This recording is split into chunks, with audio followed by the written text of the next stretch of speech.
Hi అండి. అందరికీ నమస్తే. నేను మీ గీత. తొలి రేయి పార్ట్ 6. ఇది లాస్ట్ ఎపిసోడ్ అండి. స్టోరీలోకి వెళ్ళిపోదాం. ఆదిత్య సిరి వైపు బాధగా చూస్తూ ఆ టవల్ తీసుకుని హ్యాండ్ తుడుచుకుంటాడు. ఆదిత్యకి లంచ్ బాక్స్ సర్దేసి తను కూడా బాక్స్ తీసుకుని, అత్తయ్య నేను ఆఫీస్కి వెళ్తున్నాను, మీరు జాగ్రత్త అని కేక వేసి చెప్తుంది. అలాగే అమ్మా, వెళ్ళిరా.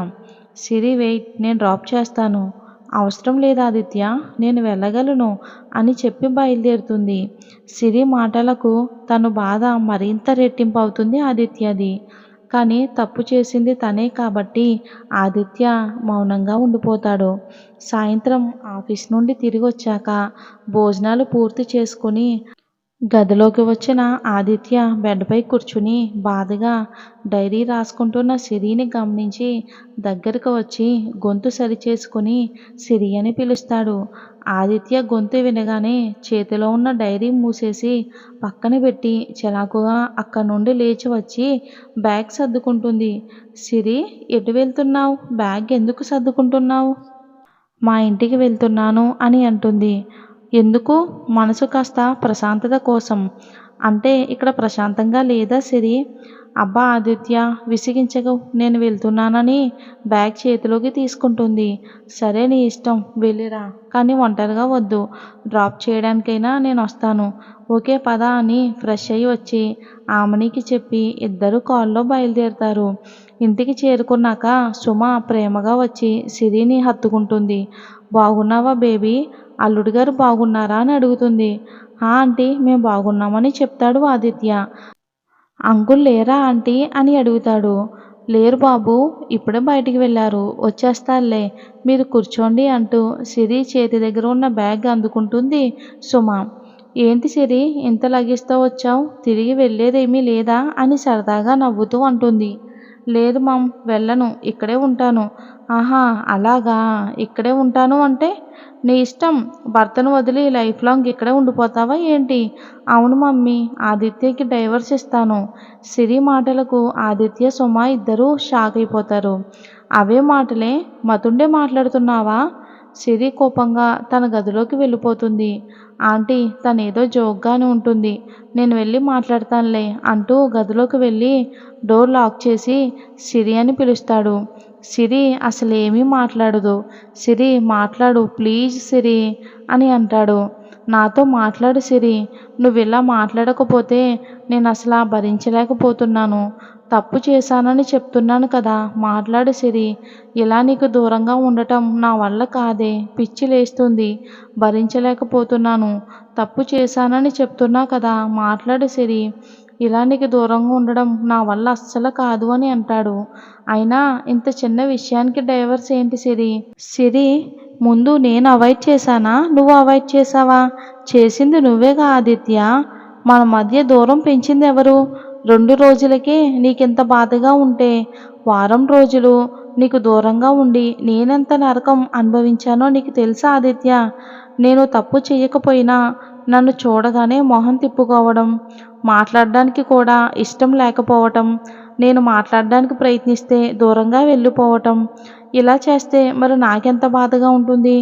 ఎప్పుడూ లేనిది ఇంటికి తాగి వచ్చావు, నాకెంత బాధ ఉండాలి ఆదిత్య? అయినా నిజం నిప్పు లాంటిది, ఎప్పటికైనా నిజం నువ్వు తెలుసుకోలేకపోతావా అనే ధైర్యంతో పైకి చిరునవ్వు చిందిస్తూ ఇంట్లో నేను తిరిగాను. కళ్ళ ముందు నేను చూస్తూ నీకు దగ్గరగా రాలేక, దూరంగా ఉండలేక, నా బాధని ఎవ్వరికీ చెప్పుకోలేక నాలో నేనే ఎంతో నలిగిపోయాను. గుండెల్లో అంత బాధను పెట్టుకుని డైవర్స్ అని ఎలా మాట్లాడుతున్నావు సిరి అని అంటాడు ఆదిత్య. నిజంగా నన్ను వదిలేసి ఉండగలవా సిరి అని అంటాడు ఆదిత్య.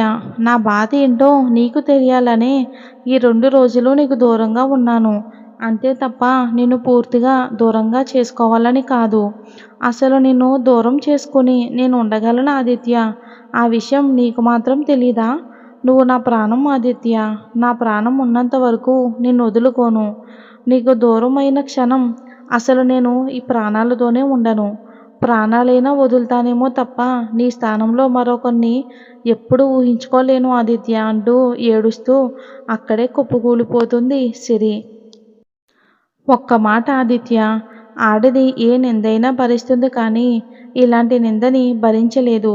పెళ్ళైన నా పరిస్థితే ఇలా ఉంటే ఆ రోజు నేను అబద్ధం చెప్పకపోయి ఉంటే రేఖ పరిస్థితి ఎలా ఉండేదో ఒకసారి ఆలోచించు Aditya. Sorry Siri, I'm really sorry. కోపంతో ఆలోచించలేకపోయాను, బాధతో అర్థం చేసుకోలేకపోయాను అంటూ కన్నీటితో సిరి పాదాలు పట్టుకుని క్షమాపణ అడుగుతాడు. సిరి తన పాదాలు వెనక్కి లాక్కుని లేచి నిలబడి, నీతో క్షమాపణ చెప్పించుకోవడానికి కాదు ఆదిత్య, ప్రతి విషయంలోని చాలా కట్టగా ఉండే నువ్వు ఇలా ప్రవర్తించేసరికి నేను అస్సలు తట్టుకోలేకపోయాను. I love you Aditya, love you forever and ever. సిరిని గట్టిగా హత్తుకుని లవ్ యూ టూరా. ఇక జీవితంలో నిన్నెప్పుడు బాధ పెట్టను. నా కుటుంబం గురించి నాకన్నా ఎక్కువగా ఆలోచించే నువ్వు నాకు దొరకడం నా అదృష్టం బంగారం అని మరింత గట్టిగా హత్తుకుంటాడు. ఇద్దరి మధ్య గాలి కూడా చొరబడినంత గాఢమైన కౌగిలిలతో ఈ లోకాన్ని మర్చిపోయి కొన్ని నిమిషాల పాటు ఒకరినొకరు హత్తుకుంటారు. కాసేపటికి ఇద్దరూ విడిపోతారు. సిరి, నీకో విషయం గుర్తుందా? రేఖ పెళ్ళి జరిగిపోయింది. అవును, 2 రోజుల కిందటే కదా జరిగింది. అప్పుడే ఎలా మర్చిపోతాను ఆదిత్య. మరి నేనిచ్చిన మాట గుర్తుందా? ఏ మాట? సిరిని తల మీద మొట్టికాయ వేసి, ఇంత మొద్దు వింటే బాబు, రేఖ పెళ్ళి జరిగిపోయింది. ఇంక జరగాల్సింది మన తొలిరేయి.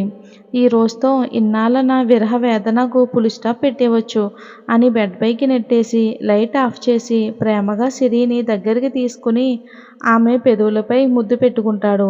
సిరి కూడా ఆదిత్య పెదాలతో జత కలపడంతో కాసేపటికి విడివడి ఊపిరి ఆడక శ్వాస ఎగదోస్తూ మేడం గారి పర్మిషన్ దొరికిందో అంటూ సంతోషపడిపోతున్న ఆదిత్యాన్ని చూసి సిగ్గుతో ముడుచుకుపోతుంది సిరి. దూరంగా జరగబోతున్న సిరిని దగ్గరికి లాక్కొని ముద్దులతో ముంచెత్తుతాడు ఆదిత్య. ఆ చీకటి రాత్రిలో వారి దాంపత్య జీవితానికి స్వాగతం పలుకుతూ సంతోషంగా తొలిరేయి జ్ఞాపకాలు మూట కట్టుకునే ప్రయత్నం చేస్తారు ఇద్దరు. భార్యాభర్తల మధ్య ఎన్ని గొడవలు ఉన్నా ఒకరి మీద ఒకరు నమ్మకం ఉండి ఒకరిని ఒకరు అర్థం చేసుకుంటే ఆ దాంపత్య జీవితంలో ఎటువంటి గొడవలు రావు. ఇది ఫ్రెండ్స్ స్టోరీ. మరో కొత్త స్టోరీలో మళ్ళీ కలుద్దాం. Thanks for watching.